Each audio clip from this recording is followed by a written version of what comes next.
A ideia da Conferência da Mata Atlântica é justamente poder ser um instrumento colaborativo para a COP30, que vai ter em novembro em Belém do Pará. Todos nós aqui temos uma preocupação e temos políticas públicas de proteção da Mata Atlântica. Segundo alguns dados que foram divulgados, inclusive por até algumas ONGs que fazem o monitoramento da Mata Atlântica, nós tivemos uma ampliação da nossa floresta, fruto do cuidado e de políticas públicas que os estados vêm buscando fazer. Inclusive, há 2 anos atrás, nós fizemos um compromisso do COSUD de poder, esses 7 estados, chegar a 100 milhões de árvores plantadas, né, mais algum volume também de investimento no repovoamento de rios. Então, tudo isso fruto do trabalho de poder manter a Mata Atlântica preservada, né, essa riqueza que nós temos. E, além disso, criando também políticas públicas que possam atender o pequeno agricultor, que também protege dentro da sua área a Mata Atlântica, já que 20% tem que ser preservado, que protege também as suas nascentes, né, as suas minas d'água, cada estado chama de uma maneira, mas a gente chama de mina d'água. Então, tudo isso tem sido pensado. E hoje, nós teremos na parte da tarde todos os técnicos, né, tanto dos estados, mas também da sociedade civil organizada, que se inscreveram, que vão participar das mesas de rodadas temáticas que vão acontecer. Uma delas que vai acontecer no Parque Barigui, que é uma das principais, nós já temos mais de 800 participantes inscritos no dia de hoje. Então, quer dizer, e daí vai surgir aí toda uma elaboração de propostas, sugestões que nós queremos encaminhar para a COP30. Então, basicamente, esse é o nosso evento. Nós aproveitamos para fazer junto o COSUD, né, que cada vez o COSUD é uma temática, e a Conferência da Mata Atlântica, por razões óbvias, né, a gente achou que era um momento apropriado para fazer essa sugestão desse encontro para a COP30. Governador, os estados do COSUD, eles são o motor agrícola do Brasil, que é o maior produtor de alimento do mundo. Como que alia o agro, que é tão importante para o Brasil, com a preservação do meio ambiente, visto que é uma exigência dos outros países de fora para comprar também no Brasil? Hoje, os agricultores, né, do modo geral, existe já uma consciência coletiva da necessidade da responsabilidade ambiental.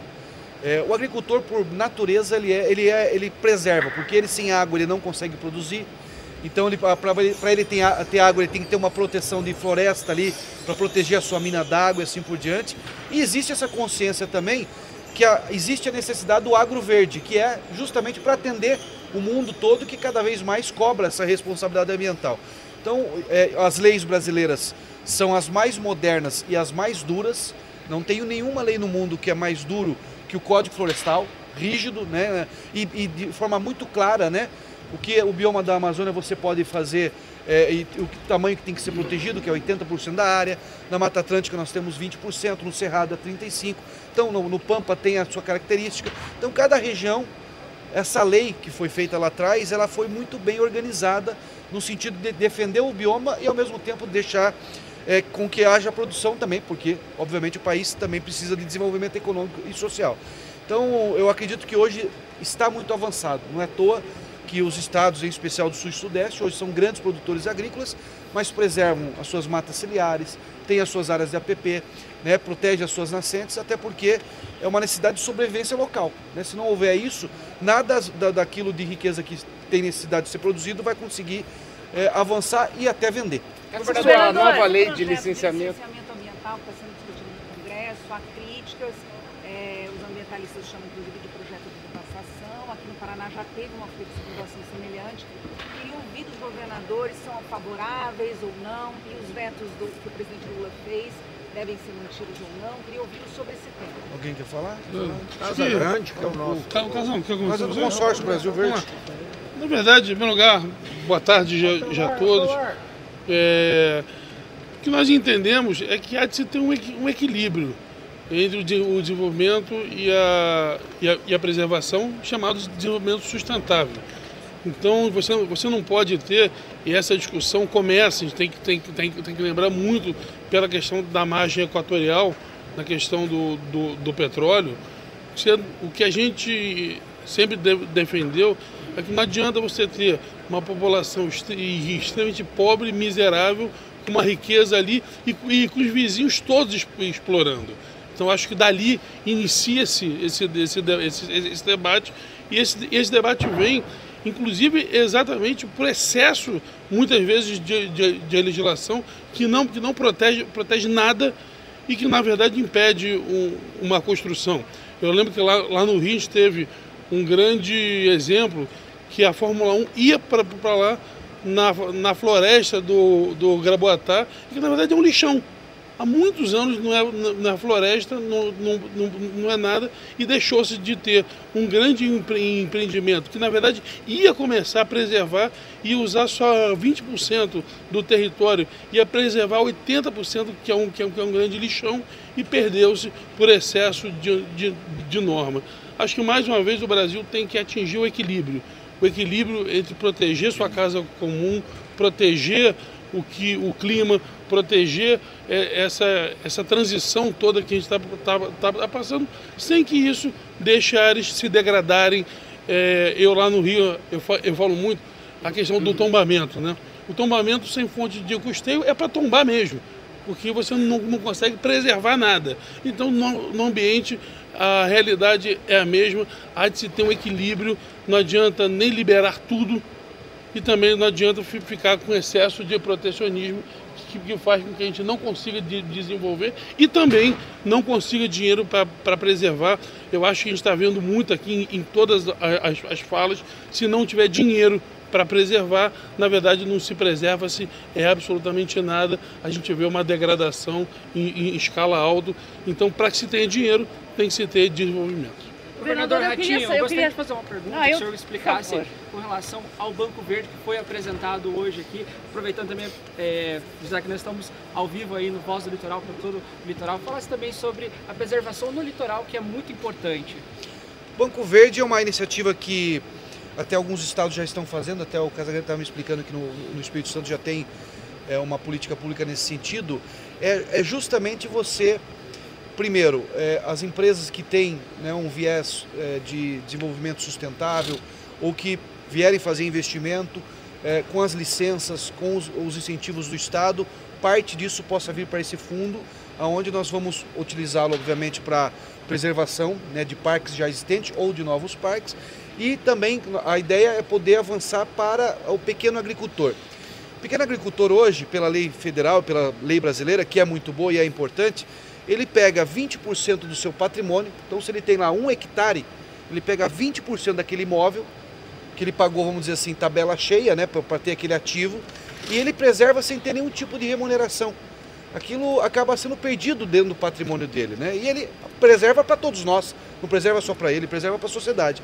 Então, a ideia é que a gente, ao longo do tempo, isso vai começar pequenininho, vamos começar aí com pequenos agricultores, a ideia é que isso possa, ao longo do tempo, possa ir crescendo, para que a gente possa ir remunerando aquelas áreas que, sendo de iniciativa privada ou até mesmo nas áreas públicas, possam ser remuneradas pela preservação para o bem da sociedade. Então, a ideia é essa. Eu queria lhe perguntar, como tornar o meio ambiente protagonista no momento agora de crise institucional, de briga com os Estados Unidos, de tanta questão externa sobre nós? Eu acho que os estados do COSUD têm buscado fazer isso, né? Esse encontro ele deixa muito claro isso, né? A nossa proposta, assim que tiver todo o debate técnico que nós queremos apresentar ao final do dia, amanhã, talvez sobre esses relatórios, é justamente mostrar que além, enquanto o mundo briga, nós estamos buscando trabalhar, e trabalhar é buscar soluções, né?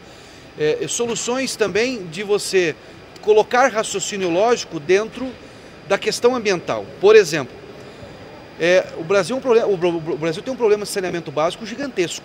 Eu acho que a lei que foi feita lá do marco regulatório do saneamento vai ajudar a gente a ampliar bastante essa universalização que tanto se fala. Há 40 anos se fala disso. Só que hoje, para você resolver um problema de esgoto a céu aberto, que causa problema de saúde, causa problema ambiental absurdo, você precisa de uma licença ambiental que às vezes demora 1 ano e meio, 2 anos. Então, quer dizer, falta de raciocínio lógico. Para eu resolver um problema ambiental, eu tenho que esperar uma licença que demora 1, 2 anos, às vezes até mais. Então, a ideia é que a gente possa ter racionalidade na discussão, É importante ter a preservação, só que não existe preservação, foi falado aqui pelo governador Cláudio Castro, sem você ter desenvolvimento econômico, social, as pessoas poderem também ter qualidade de vida. Então eu acho que o COSUD, ele representa isso. Enquanto o mundo está brigando, nós estamos buscando trazer política pública e soluções. O estado de Minas Gerais já exporta mais produtos do agro do que da mineração, segundo o senhor falou. E o estado é candidato a receber investimentos sustentáveis, como prega o representante da ONU para o Desenvolvimento Industrial aqui para o nosso país? Sim, temos recebido muitos investimentos sustentáveis. Como eu falei, o estado está participando ativamente dessa transição energética.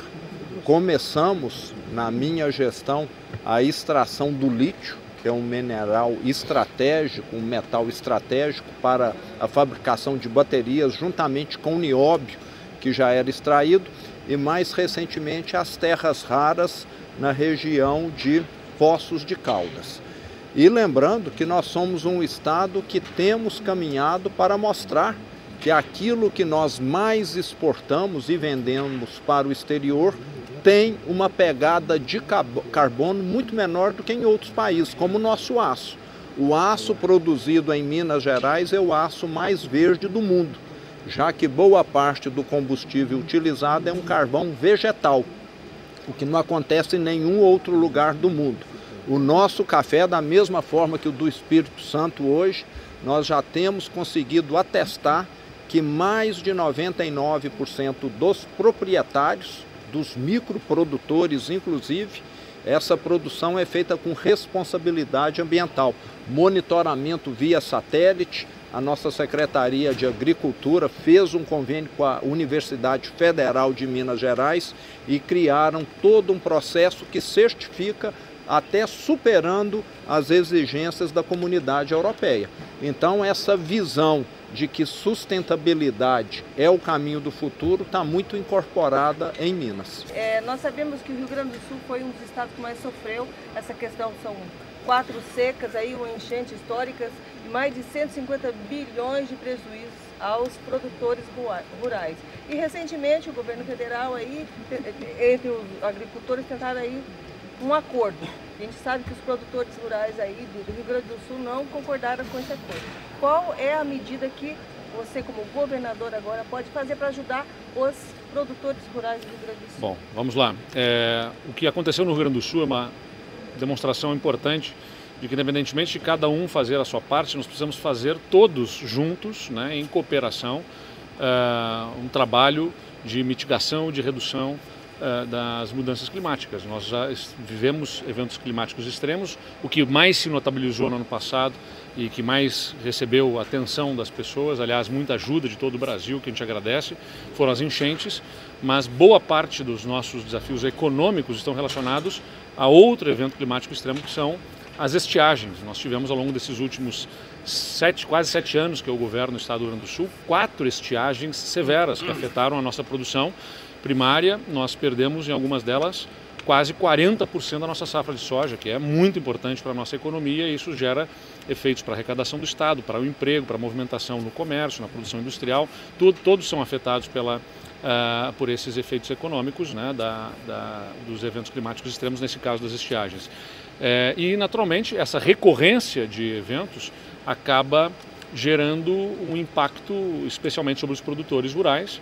Nós estamos demandando aí ao governo federal que haja de uma forma semelhante ao que foi feito no final da década de 90, que permitiu, a partir de uma securitização, dar fôlego aos produtores rurais para eles que retomassem a capacidade de investimentos nas suas lavouras, até para poderem investir com recursos para a reservação da água e nos insumos necessários para melhoramento do solo, recuperação de nutrientes que deem capacidade produtiva para a retenção de umidade no solo. Enfim, isso necessita investimentos também para a superação do quadro climático. Precisam fazer investimentos, seja de reservação de água, seja de melhoramento do solo. Então, até aqui, né, o que houve por parte foi do Congresso Nacional a votação de um projeto de lei que nós apoiamos, que está agora no Senado Federal, que permite o uso de recursos do Fundo Social para promover essa renegociação de dívidas dos nossos produtores rurais. Do lado do governo do Estado, a gente está fazendo aquilo que cabe no nosso orçamento, inclusive aportando recursos junto ao Banco do Estado para permitir prolongar, né, postergar dívidas dos nossos produtores. Mas eu insisto, né, que além de tudo aquilo que nós estamos falando hoje é sobre ações que na agricultura, no agronegócio, na agropecuária, estão nos nossos estados demonstrando a possibilidade de nós trabalharmos integração pecuária, lavoura, fazer melhor técnicas de manejo de pastagens, a técnica do plantio direto, técnicas da agricultura de baixo carbono, em que os nossos estados dão grande demonstração de eficiência e que reduzem até 50% a emissão de gases de efeito estufa a partir da agricultura. Então tem muito compromisso ambiental por parte do nosso agronegócio e é o nosso papel como governantes disseminar essas melhores práticas para que o país cada vez mais possa se destacar no mundo a partir de um agro sustentável. As discussões do consórcio verde estão sendo encaminhadas aí, tanto nas discussões da COP quanto nessa edição do COSUD. O que dá para levar de exemplo dessas discussões? Olha, nós estivemos em Belém na semana passada, fomos lá diversos governadores, no Fórum de Governadores, e podemos acompanhar lá a estrutura que está sendo montada para a conferência e também discutir os problemas, especialmente com relação à acomodação, à habitação lá para o dia da conferência. Mas a estrutura está muito bem organizada e eu tenho certeza que vai ser sucesso a conferência. O que nós estamos fazendo hoje aqui é parte da conferência, um trabalho, um evento que envolve o consórcio Sul-Sudeste, mais o consórcio Brasil Verde, que reúne hoje 16 estados, né, que tem o objetivo claro de implementar políticas de mudanças climáticas. O nosso trabalho, nosso debate com cada estado é para que cada estado tenha o seu programa de mudança climática, que tenha um plano de descarbonização, tenha um plano de adaptação, e a gente possa, com base nisso, buscar financiamentos. O grande debate que se tem hoje no mundo todo é como fazer financiamento para fazer a transição energética e financiamento para poder fazer obras de adaptação. Sem planos, né, sem projetos, os estados têm mais dificuldade. Por isso que é importante a criação hoje aqui do Fundo de Biofertilizantes, por isso que é importante, como eu disse lá no meu estado, ter o Fundo de Descarbonização, recursos dos royalties de petróleo, né, que financia então a transição energética. Eu defendo isso junto ao governo federal, inclusive na exploração do petróleo da margem equatorial.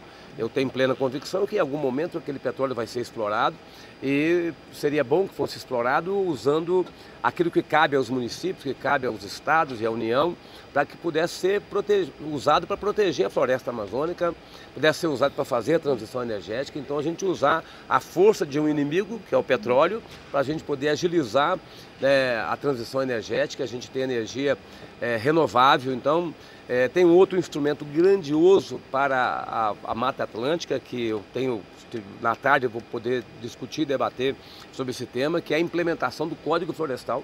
Aqui já foi dito, o Código Florestal é um instrumento importante, mas ele precisa ser implementado.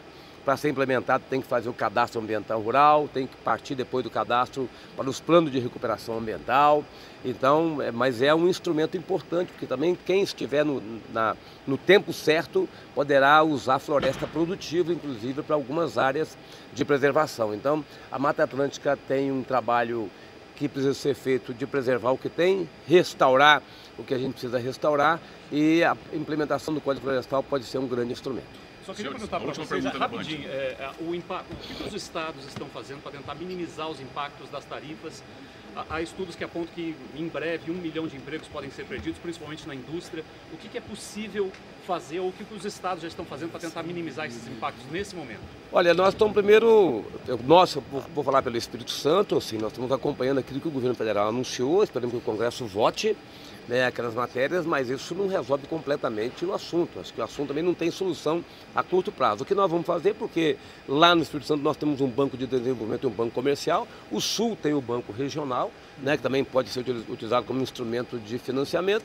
Nós temos dois caminhos mais sólidos para a gente poder percorrer, que é crédito, né, financiamento, crédito às vezes subsidiado, quem tiver condições de fazer isso, né, com compensação, e medidas tributárias.